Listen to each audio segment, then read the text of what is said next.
اگر انسان اللہ کی عبادت کے لیے وقت نکالے تو اس کے 5 فائدے ہیں. کتنے فائدے ہیں؟ 5 فائدے ہیں. خدا کہتا ہے میری عبادت کے لیے وقت نکالو. پہلا فائدہ، میں تیرے دل کو توانگری سے بھر دوں گا، یعنی مالداری سے. اب آپ دیکھیں، اگر آپ یا ہم سب اللہ کی عبادت کے لیے ایک وقت خاص معین کریں، ایک خاص وقت نکالیں، یعنی عبادت یہ روزانہ کی جو عبادت ہے اس پہ انسان اپنے آپ کو مشغول رکھے. خدا کہتا ہے میرے لیے وقت نکالو. اگر دونوں چیزیں میں بیان کروں آج، وقت نکالنے کے فوائد کیا ہیں اور وقت نہ نکالو تو اس کے نقصانات کیا ہیں. یہ نمبر 1 کیا، پہلا فائدہ کیا ہے؟ میں تیرے دل کو توانگری بھر دوں گا، یعنی مالداری. توانگری نہیں، مالداری. 1 2 میں تیرے ہاتھوں کو رزق سے مالا مال کر دوں گا. یعنی آپ دیکھیں، اگر اللہ کے لیے ہم عبادت کے لیے وقت نکالیں تو خدا کیا کہتا ہے کہ میں تیرے ہاتھوں کو رزق سے بھر دوں گا. تیسرا، تیرے دل کو خوف سے مالا مال کر دوں گا. انسان کے دل میں خوف خدا آئے گا. یہ بہت ضروری ہے خوف خدا کا آنا. اگر خوف خدا کا خوف نہ ہو تو انسان نہ پھر عبادت کرے گا نہ پھر اس سے ڈرے گا، تو اس کا نتیجہ کیا ہوگا؟ پھر انسان گناہ کرے گا. یہ اس کا نتیجہ ہوگا. یعنی خوف کو آنا ضروری ہے انسان کے دل میں. اور بعض جگہ جو آئے گا، پہلے بھی میں نے بیان کیا ہے کہ ذکر الہی میں بھی آیا ہے، خوف خدا میں بھی آیا ہے کہ خوف خدا یہ ہوتا ہے کہ انسان کے سامنے جب کوئی ایسا مقام آئے یا ایسا موقع آئے کہ جو کام خدا نے کہا کہ انجام مت دو، اب انسان کیا کرے؟ خدا کو یاد کرے، خوف کرے، پروردگارہ تو نے حکم دیا کام میں نہیں کروں. یا خوف نہیں ہے، انسان بے دھڑکی سے کام کرے. یہ انسان جو گناہ کرتا ہے، یہ جسے ہم کہتے ہیں جرأت ہے. گناہ کیا ہے؟ جرأت ہے. ایک جرأت ہے کہ خدا کہہ رہا نہیں کرو، میں کہا میں کروں گا. یعنی ایک طرح سے دیکھا جائے تو یہ اب انسان اگر خدا کے لیے وقت نکالے گا عبادت میں تو پروردگار عالم کیا کام کرے گا؟ اس کے دل میں خوف آ جائے گا. یعنی خدا اس کو ایک ایسی صفت دے گا. خوف ایک صفت ہے. خوف ایک صفت ہے، یعنی اس کے اندر وہ خوف پیدا ہوگا کہ جب بھی کوئی کام ایسا ہوگا جہاں یہ حکم آئے کہ اس کام کو انجام نہ تو فوراً کہے گا خدا میں تیرے سے خوف کر رہا ہوں. اور وہ کام کب ہوگا؟ جب ایک طرف اس نے عبادت کی ہوگی، ایک طرف اس نے حکم الہی کو انجام دیا ہوگا، عبادت میں اپنے آپ کو مشغول رکھا ہوگا، تو اس کے اندر خوف پیدا ہوگا. یہ بہت سرسری سا میں بیان کر رہا ہوں، اور شاید پہلے بھی خوف کے متعلق بہت سے واقعات بھی بیان کیے کہ خوف خدا انسان میں ہونا چاہیے. اور یہ ہوتا ہے نا کہ ضمیر ملامت کرنے لگتا ہے کہ یہ چیز نہیں کرو، یہ خوف پیدا ہونے لگتا ہے. یعنی سمجھا نہیں کیا پوچھنا چاہ رہی ہے؟ یہ کہنا ہے سر، عبادت ہم لوگ کریں گے تو ہمارا دل نرم ہو جائے گا. ٹھیک ہے. آپ نے کہا کہ نا خوف خدا ہمارے دل میں زیادہ پیدا ہو جائے گا. تو اسی طریقے سے یہ جب ہم مطلب اسے کوئی برا کام دیکھ رہے ہوتے ہیں تو یہ ہمارا ضمیر خود ہی ملامت کرنے لگتا ہے. یہ وہی چیز ہے. اس کا مطلب یہ ضمیر ملامت جو کر رہا ہے یہ کیا چیز ہے؟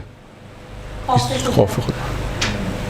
یہ اسی کو خوف خدا کا نام دیا. یعنی ضمیر کے اندر اس بات کا آنا کہ یہ کام ہے، یہ کام نہیں کرنا، یہ غلط ہے، یہ خود خوف خدا ہے. یعنی کون سی چیز تھی جو ضمیر کو یہ کہہ رہی کہ غلط ہے؟ خوف خدا. اور یہ دیکھیے آپ ہم نے ہمیشہ پریکٹیکلی بات کی، معاشرے کے اندر یہ دیکھیے گا یہ کم ہے. کم اس لیے کہ جب ہم معاشرے میں جاتے ہیں تو جب بہت سے کام ایسے دیکھتے ہیں کہ جس میں دیکھتے ہیں گناہ ہو رہا ہے تو ہم کہتے ہیں اس کا مطلب خوف نہیں ہے اس میں. یعنی خدا کا خوف ختم ہو گیا نا. اگر معاشرے میں کوئی گناہ کر رہا ہے، کہیں ہم ایسی محفل میں گئے ہیں، عموماً محفلوں میں زیادہ ہوگا، میلاد میں زیادہ ہوگا، ان محفلوں میں زیادہ ہوگا جہاں خوشی کا موقع زیادہ ہوگا، وہاں خدا کی نافرمانی زیادہ نظر آئے گی بنسبت کے غم کے موقع پر. وہاں پہ تو شاید انسان خدا سے ڈرتا ہے. لیکن جو دیکھیں وہ ذکر الہی میں نے بیان کیا تھا، ذکر الہی میں جو خوف کا ایک مقام آتا ہے کہ ذکر الہی میں جو قلبی تھا، قلبی ذکر الہی کیا تھا؟ 6 موارد تھے جو میں نے بیان کیے تھے. ذکر الہی میں 6 موارد تھے. اس میں ایک موقع یہ تھا کہ خوشی کے موقع پہ خدا کو یاد رکھنا. یہی تھا کہ آج ہمارے گھر میں خوشی ہے، آج ہم خدا کے حکم کے مطابق ہیں یا نہیں ہے، یا وہ ہے یا نہیں ہے. اگر ہے تو اس کا مطلب ہے خوف خدا ہے، ہم نے خدا کو یاد رکھا ہوا ہے، وہ قلب کے اندر خوف ہے. آج کوئی ایسا کام ہم اپنے معاشرے میں، اپنے گھر میں، آتا معاشرہ تو بہت بعد میں آئے گا، سب سے پہلا تو انسان کا اپنا گھر ہے جہاں سے دین شروع ہوگا. یہ ذہن میں رکھیے گا، دین ہمیشہ اپنے گھر سے شروع، اس کے بعد خاندان میں، سماج میں، معاشرے میں، اس کے بعد وہاں پہ دین کی بات آئے گی. تو خیر خوف خدا بات زیادہ طولانی نہ ہو جائے. تیسرا جو فائدہ وہ کیا ہے؟ کر دیں. چوتھا کیا ہے؟ چوتھا فائدہ تیرے فاقوں کا سد باب کر دوں گا. تیرے فاقوں کا جو راستہ ہے اسے بند کر دوں گا، اسے روک دوں گا. یعنی عبادت کا ایک فائدہ کیا ہے کہ خداوند متعال عبادت کا ایک فائدہ یہ ہے کہ انسان کے فاقوں کا سد باب ہو جائے گا، یعنی انسان کے فاقے ختم ہو جائیں گے. یعنی وہ اسباب یوں کہہ لیجیے کہ وہ اسباب جس سے انسان کے پاس فاقے ہوتے ہیں خداوند متعال اس اسباب کو ختم کر دے گا. یہ چوتھا فائدہ. اور پانچواں فائدہ کیا ہے؟ پانچواں فائدہ ہے کہ تجھے تلاش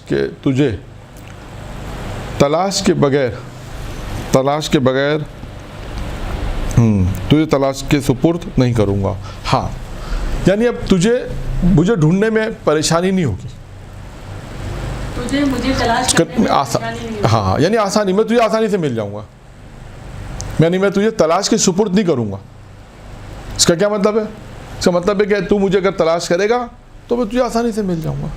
یعنی یہ عبادت کے نتیجے، یعنی خدا انسان، میں اپنے الفاظ میں آپ کو سمجھائیں کہ خدا کے لیے اگر ہم وقت نکالیں گے، جو موضوع ہے ہمارا خدا کے لیے وقت نکالو، تو اس کا پانچواں فائدہ یہ ہوگا کہ خدا کو جب ہم تلاش کریں گے تو خدا ہمیں فوراً مل جائے گا، تو ہمیں تلاش کرنا نہیں پڑے گا. اب یہ کیسے ہوگا؟ یہ وذکرونی اذکرکم ہے نا. خود تو میرا ذکر کرو میں ذکر کروں گا. یہ بھی گفتگو آ چکی بہت پہلے، پچھلے سالوں میں بیان ہو چکے ہیں وہ کون سے موارد ہیں، وہ پہلے آ چکا ہے. اچھا اب آتے ہیں نقصانات کی طرف.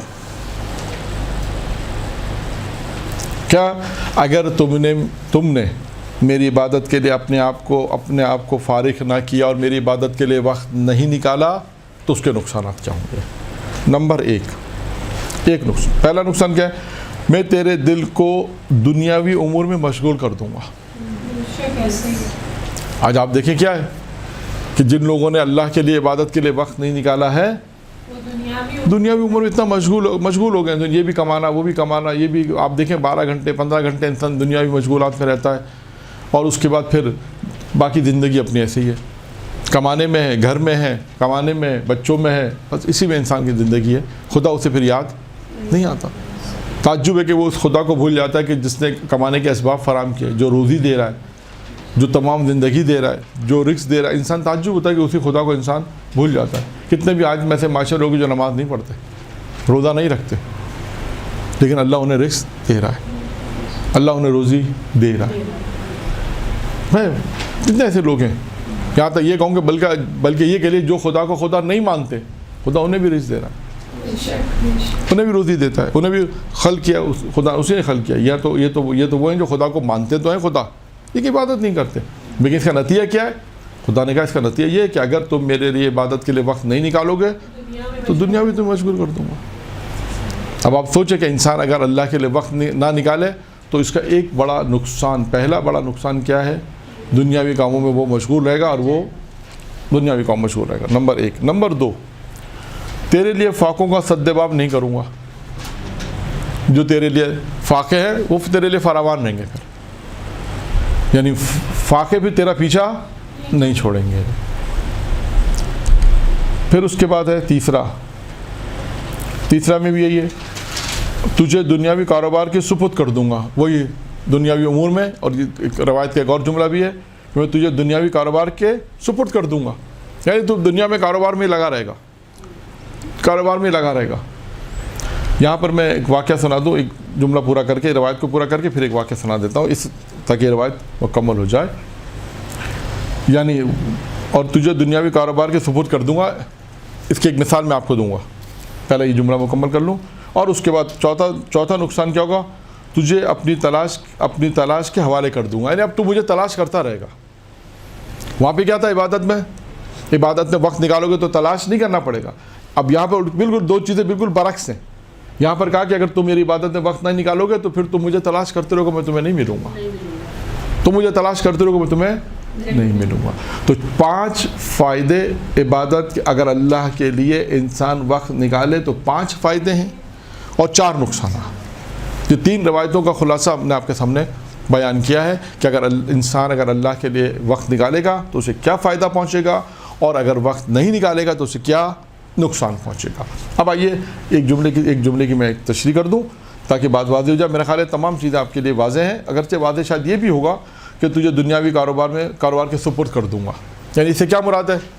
یعنی انسان پھر کاروبار میں لگا رہے گا جو خدا کے لیے وقت نہیں نکالے گا. اور اس کی بہترین مثال شاید آپ نے یہ واقعہ سنا ہوگا, لیکن میں موضوع کے مطابق اس سے سنا رہا ہوں کہ پیغمبر کے زمانے میں پیغمبر کے زمانے کا واقعہ ہے کہ کچھ اصحاب تھے جو غریب تھے, جو مدینہ مسجد کے ساتھ ایک چبودرا جسے کہتے ہیں, اسے کہتے ہیں اصحاب صفہ, مشہور ہے نا, سنا آپ نے؟ ہاں, وہاں پہ کچھ لوگ رہتے تھے. ان میں سے ایک شخص بہت غریب تھا اور ایک دفعہ اس نے اللہ کے رسول سے 2 دینار طلب کی کہ اللہ کے مجھے 2 دینار دے. تو اللہ کے رسول نے کہا کہ میرے پاس دینار نہیں, اگر ہوتے تو میں تمہیں دے دیتا. کہتے ہیں جبرائیل نازل ہوئے اور جبرائیل نے نازل ہو کہا, اللہ نے کہا آپ اسے 2 دینار دے دیں. اب دیکھیے 2 دینار جب اسے ملے تو کیا ہوا, یہ نا ذہن میں رکھیے گا موضوع کیا ہے تاکہ بات آپ کے بالکل وضاحت ہو جائے. دنیاوی کاروبار میں سفر کرتا ہوں اگر وقت نہیں نکالو گے تو. اب 2 دینار جب اسے ملے, اس زمانے میں 2 دینار سے اس نے چھوٹا کوئی کام شروع کیا, اور کام شروع کرتے کرتے جب کام شروع کیا اور کرتے کرتے پھر کام میں برکت ہوئی, تھوڑا پھر اور پیسے ملے اور پیسے ملے اور پیسے ملے, تھوڑا سا کاروبار وسیع. اچھا, اب اس قسم میں ہوتا کیا ہے, یہ ہمارے معاشرے میں بھی آپ نے دیکھا ہوگا کہ جو آدمی پہلی صف میں نماز پڑھتا ہے اور جب وہ کاروبار تھوڑا بڑھتا جاتا ہے تو وہ پھر دوسری صف میں آ جاتا ہے, یعنی تھوڑا لیٹ آتا ہے مسجد میں. پہلے آتا تھا دروازہ مسجد کے اذان ہوئی فوراً مسجد میں آ گیا. یا ایسے بھی لوگ تھے کہ جب مسجد کا دروازہ جیسے بند ہو جاتا راتوں میں, وہ نماز شب کے لیے اگر کھلتا ہے, مطلب 4 بجے فجر ہے, 5 بجے فجر ہے, تو 4:30 بجے کھل جاتا ہے. تو وہ کچھ افراد ایسے بھی تھے کہ ہیں آج بھی معاشرے میں ایسے افراد جہاں مسجدیں بند ہوتی ہیں تو وہ 4:30 بجے موجود ہے, ایسے بھی لوگ تھے. خیر, یہ شخص بھی انہی میں سے تھا جو نماز اول وقت میں پڑھنا, پیغمبر کے ساتھ اصحاب صفہ میں تھا, اور پیغمبر ان لوگوں سے محبت بھی کرتے تھے. اور جیسے کے بعد مال آیا, آتے آتے یہاں تک یہ جب امیر ہو گیا, اور اتنا امیر ہو گیا کہ اس کا کاروبار وسیع ہو گیا, اور اتنا وسیع ہو گیا کہ یہ کاروبار اپنا مدینے سے باہر لے گیا, اور آہستہ آہستہ نماز میں آنا کم ہو گیا. 1 بجے پہلا جسے کہتے ہیں نا 1 بجے نماز پڑھتے ہیں, پھر 2 بجے پڑھتے ہیں, پھر 4 بجے پڑھتے ہیں, اس طرح نمازوں کا ٹائم میں بھی تبدیلی آتی چلی گئی. تو پیغمبر اسلام نے پوچھا اس صحابی کے بارے میں, وہ نظر نہیں آ رہا. کہ اللہ کے رسول اس نے تو اپنا کاروبار اتنا وسیع کر لیا کہ وہ مدینے سے باہر اپنا کاروبار لے کے گیا. کہا ٹھیک ہے. اب جب زکوٰۃ کی آیت واجب ہوئی, نازل ہوئی, زکوٰۃ کی آیت جب نازل ہوئی تو اللہ کے رسول نے صحابیوں کو بھیجا, کہا کہ بھائی اس کے مال میں زکوٰۃ واجب ہے, اب اس سے کہو کہ اپنے مال میں زکوٰۃ نکالیں. صحابی گئے اللہ کے رسول کے فرمان پہ, صحابی گئے, انہوں نے جا کے حکم سنایا کہ اللہ کے رسول نے حکم دیا ہے کہ اللہ کا حکم ہے کہ اب تمہارے مال میں زکوٰۃ ہے, تم زکوٰۃ ادا کرو. تو اب اس کا جملہ سنیے گا, کیا جو اصل بات ہے وہ یہ ہے. اس نے ایک جملہ کہا, اس نے کہا اب میرے پاس اتنی دولت ہو گئی کہ اب اللہ کا رسول یہ چاہتا ہے کہ میں پہلے کی طرح فقیر ہو جاؤں. یہ مال سے محبت ہے, یہ ہے کاروبار سے محبت. یعنی یہ نتیجہ ہے کہ انسان کے دل میں جب مال کی محبت, دولت کی محبت, عزت بھی انسان جب حاصل کرتا ہے, منصب حاصل کرتا ہے, تو جب یہ سب چیزیں جب انسان کے دل میں آتی ہیں تو انسان پھر اس کے بعد کہتے ہیں نا, اس کا اردو میں یہ کہا جاتا ہے اس کا دماغ ٹھکانے نہیں ہے. اس کو آسان الفاظ میں یہ کہہ سکتے ہیں کہ وہ اس کے ہوش اڑ ہو جاتے ہیں. یعنی یہ تمام چیزیں کیا کرتی ہیں, یہ تمام چیزیں انسان کی عقل پر حاوی ہو جاتی ہیں, تکبر آ جاتا ہے.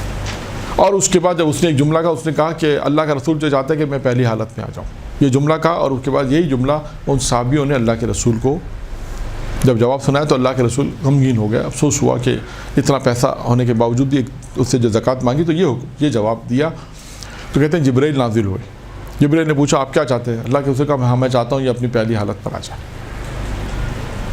کہا ٹھیک ہے, آپ اسے 2 دینار طلب کریں, 2 دینار طلب کریں جو آپ نے دیے. اللہ کے رسول نے اس کو طلب کیا اور اس سے کہا کہ وہ 2 دینار جو میں نے تمہیں شروع میں 2 دینار دیے تھے مجھے واپس کر دو. اس نے کہا آپ جو چاہے جتنے چاہے لے لیں, اب تو دینار بہت سارے ہو گئے میرے پاس. اللہ کے رسول نہیں, مجھے صرف وہ 2 دینار چاہیے. کہتے ہیں کہ 2 دینار اس نے اللہ کے رسول کو دیے, اور مال میں سے ایسی برکت اٹھی کہ آہستہ آہستہ نقصان ہوتے ہوتے ہوتے ہوتے واپس اسی جگہ پر آ گیا جہاں پر پہلے صف جہاں سے چلا تھا جہاں ہماری بات یہ ہے. تو اسے کہتے ہیں کہ تمہیں اب دیکھیں نتیجہ کیا تھا. ہماری گفتگو تھی کہاں پر تھی؟ تجھے میں دنیاوی کاروبار میں کے سپرد کر دوں گا. اللہ کے لیے وقت نکالنا چھوڑ دیا. جب اللہ کے لیے وقت نکالنا چھوڑا تو نتیجہ کیا نکلا؟ مال کی محبت، کاروبار کے سپرد. یہ طریقے چیزیں، یہ اس واقعے سے ہمیں نتیجہ ملتا ہے کہ انسان ایک تو کیا نتیجہ ملتا ہے کہ اگر مال کی محبت ہوگی، مال کی محبت آئے گی تو انسان وقت پہ نماز، وقت پہ اللہ کا بھول جائے گا، وقت پہ نماز نہیں پڑھے گا. اس واقعے میں ایک اور نتیجہ بھی اگر کوئی بیان کرے، ایک اور نتیجہ بھی ہے اس میں، کوئی بیان کر سکتا ہے؟ میں نے تو تھوڑا سا سرسری سا بیان کیا ہے کچھ نتائج کہ مال کی محبت نے کیا نقصانات پہنچائے، کہ نماز سے دور، عبادت سے دور، پھر اس کے بعد مال کی محبت آ گئی، پھر یہ جملہ کہہ دیا کہ اللہ کا رسول تو مجھے وہی چاہتا ہے میں ویسا ہو جاؤں. ٹھیک ہے، عبادت سے دور، عبادت یہ تو سب میں نے بتا دیا نا. کوئی ایک عبادت سے دوری مطلب وہ اس سے اللہ تعالیٰ کی طرف سے مطلب بے رخی ہو گئی. یہ سب چیزیں تو میں نے بیان کر دی. میں نے کہا کہ کوئی ایک یہ بھی ہو سکتا ہے کہ مال کی دنیا انسان کے لیے فتنہ ہے. یہ بھی بیان کر دیا. ہاں میں ہاں یہ بھی ہو سکتا ہے. اصل میں اس میں ایک نقطہ یہ کہ عطائے آل محمد، اگر جو آل محمد عطا کرے تو انسان فرش پہ پہنچ جاتا ہے، اور واپس لے لے تو انسان عطا کرے تو عرش پہ چلے جاتا ہے، اور اگر واپس لے لے تو وہ فرش پر آئے. اس کو یوں بھی پڑھ سکتے ہیں، یہ ہے عطائے آل محمد ہے. اس کو اس لحاظ سے بہت بہترین ہے ہاں کہ دیکھیں انہوں نے عطا کیا، اس کو بہت مال ملا، لیکن وہ پھر اس سے تحمل نہیں کر سکا. وہی کہنا ہے، دیکھیں عطائے آل محمد ہے اسی مقام پر اس لیے نہیں، یہ اس مقام پر یعنی ہم اس واقعے سے نتیجہ نکالتے ہیں کہ عطائے آل محمد ایک چیز ہے. جیسے بہت سے واقعات ہیں، امیر المومنین نے کسی کو دیا، بسم اللہ کان میں پڑھا. عطائے محمد ضروری نہیں ہے کہ عطائے محمد مالی ہو، روحانی بھی ہو سکتی ہے، قرآن بھی ہو سکتا ہے نا. عطائے کسی کے کان میں قرآن پڑھا، اسے حفظ کر دیا امیر المومنین نے، اس کو ساری چیزیں حفظ ہو گئی. پورا قرآن حفظ ہو گیا. روایت میں کہ وہ گنگناتا تھا. علی نے کہا تو قرآن کیوں نہیں پڑھتا؟ اس نے کہا مولا مجھے نہیں آتا. کہتے ہیں علی نے چند جملے کان میں پڑھے، پورا قرآن اسے. تو یہ عطائے آل محمد ہے، عطائے امیر المومنین. اسی طرح بسم اللہ والا واقعہ جو پہلے پڑھ چکے ہیں وہ بھی عطائے امیر المومنین. تو اب ایک موضوع ہے عطائے آل محمد کے عنوان سے. عطائے آل محمد کے عنوان میں کیا ہے کہ دیکھیں یہ جب عطا کرتے ہیں تو انسان فرش پہ پہنچ جاتا ہے، اس کی زندگی تبدیل ہو جاتی ہے، چاہے وہ روحانی اعتبار سے ہو چاہے مالی اعتبار سے ہو. یہ مالی اعتبار سے تھا، لیکن اس سے اس مالی اعتبار سے آنے کے بعد اپنی اس پوزیشن کو باقی نہیں رکھا کہ نماز اسی طرح رکھتا، عبادت اسی طرح کرتا، روزے اسی طرح رکھتا، اور وہ جملہ نہ کہتا جو اللہ کے رسول کو غمگین پہنچ. کیونکہ اس مال دولت نے اس کے اوپر اس کو راغب کر دیا، اس کے اوپر حاوی آ گئی، جس کی بنا پہ اس نے یہ جملہ کہا، اللہ کے رسول کو ناگوار گزرا. تو اللہ کے رسول نے کہا میں چاہتا ہوں یہ واپس وہیں آ جائے. تو یہ واپس یعنی پھر اللہ کے رسول نے دینار لیے تو کہا کہ عطائے آل محمد دے دیں تو انسان عرش پر ہے، لے لیں تو فرش پر ہے. یہ اس کا نتیجہ. تو اچھا اب یہ دنیا میں بھی ہے، آج بھی ایسا ہی ہے. اس واقعے میں تو لے لینا بھی ایک لحاظ سے آتا ہے، وہ یوں ہاں آتا ہی ہے. پہلے سب میں آ گیا نا. ہاں یہ بھی ایک آتا ہے. نہیں اس کو درس دینا ہے، اس کو یہ درس دینا، اس میں درس عبرت ہے، اس میں عبرت ہے. اس میں اس واقعے میں ٹھیک ہے آپ بھی اگر کہیں کہ وہ پہلی صف میں آ گیا ٹھیک ہے، لیکن عبرت ہے، لوگوں کے لیے عبرت بن گیا. وہ خود عبرت ایک موضوع ہے نا. عبرت کیا ہے؟ دوسروں سے عبرت لیں. آپ کے مثال میں آپ کو فرض کریں آپ کے خاندان میں ایک شخص تھا، غریب تھا، کسی طرح بھی کاروبار کرتے وہ پہلے نمازی بھی تھا، روزے دار بھی تھا، سب کچھ تھا. آپ نے دیکھا دیکھتے ماشاءاللہ وہ آپ مطلب اتنا پیسہ والا ہو گیا کہ ڈیفینس میں گھر لے لیا، فلاں گھر لے لیا، بس دنیا کے اندر ایک دنیاوی زندگی میں چلے گیا. اور پھر کوئی ایسا جھٹکا لگا خدا کی طرف سے تو اس سارا کاروبار نقصان ہو گیا، سب وہیں باقی اپنے اس پرانے مکان میں آ گیا. تو آپ اس سے کہیں گے ہاں یہ تو بہت اچھا ہے واپس آ گیا. یہ کہیں گے عبرت لیں گے، اس سے کیا لیں گے؟ عبرت ہے. اس سے عبرت دیں گے لوگ کہ بھائی دیکھو اللہ نے جو مال دیا، دولت دی، عزت دی، اسے وہ سنبھال نہیں سکا. اگر اس نے صحیح طریقے سے حاصل کی تھی تو اسے سنبھال نہیں سکا. تو اس کا مطلب دوسروں کے لیے عبرت کا باعث بنیں گے کہ بھائی جو عبرت کیا چیز ہے؟ یہی چیز عبرت ہے. یہی عبرت ہے کہ بھائی دوسروں کو اللہ نے دیا، اس نے اس کو غلط طریقے سے استعمال کیا، اور پھر جب اللہ نے امتحان لیا اور واپس لیے تو وہ اسی مقام پر آ گیا. تو لہٰذا اب انسان الرٹ ہو جائے کہ بھائی اگر اللہ مجھے دے تو مجھے اس جیسا نہیں ہونا ہے. اگر اللہ مجھے دے تو میں اس کی طرح نہیں بنوں گا. کہ میں اپنی زندگی کو خدا کو بھلا دوں اور خدا پھر مجھے یہاں پہ لے کے. نہیں, ہر آدمی کہے گا نہیں پروردگار میں اپنے آپ سے کہے گا میں ایسا نہیں بننا چاہتا. نہیں, میں اگر اللہ مجھے دے گا تو میں آہستہ آہستہ خدا کو ساری زندگی فراموش نہیں کروں گا, خدا کو یاد رکھوں تاکہ ایسا یعنی ہم یہ کہیں گے عزت ہمارا اشر نہ ہو, یہ کہیں گے لوگ. ٹھیک ہے, تو یہاں تک ایک بات کو ہم نے مکمل کیا, وہ یہ تھی کہ یہ بحث اور گفتگو تھی کہ اللہ کو یاد کرنے کے فائدے.